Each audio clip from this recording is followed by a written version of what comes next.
পাটোয়ারি ভাইয়ের আসন আর আল্লামা মামুনুল হক সাহেবের আসন, এই দুইটা আসনে ঢাকা ৮ আর ঢাকা ১৩-র মধ্যে বাংলাদেশের সকলের নজর পড়ে আছে। জানি না প্রশাসন হয়তো পরিকল্পিতভাবেই এই জায়গার ভোটের ফলাফলগুলো আটকে রাখছে, আমি জানি না। মির্জা আব্বাস এবং ববি হাজ্জাজ, তোমরা যেটাই ভাবো ভাই, সত্যের বিজয় হবে ইনশাআল্লাহ।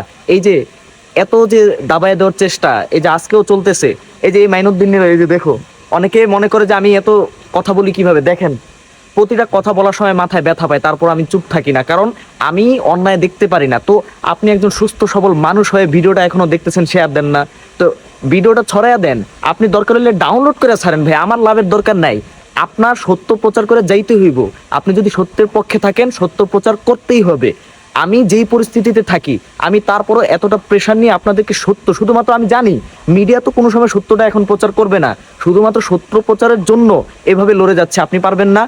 ঢাকা ৮ এবং আল্লামা মামুনুল হক সাহেবের আসন, ঢাকা ১৩-তে যারা যারা আছেন, যেই ভাইয়েরা আছেন, ঘরের মধ্যে বসে থাকেন না, নিজের কেন্দ্রে যান, মামুনুল হক সাহেবের পিছে যান, পাটোয়ারি ভাইয়ের পিছে যান, বা আপনারা নিজের নিজের দায়িত্বে প্রতিটা কেন্দ্রে যেয়া যেয়া পাহারা দেন। কে আসবে আপনার আমার ভোট কেড়ে নিতে? যে আসবে একটা হাত ভেঙে দিবেন, যে পা দিয়ে আসবেন সে পা ভেঙে দিবেন। আমাদের ভোট আমাদের অধিকার। এইখানে যে যেই হোক, যেই চোখ রাখুক, আমরা তার চোখ উপড়ায় ফেলবো।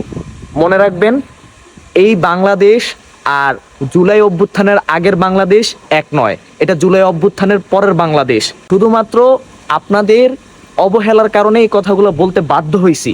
কাদের জানেন?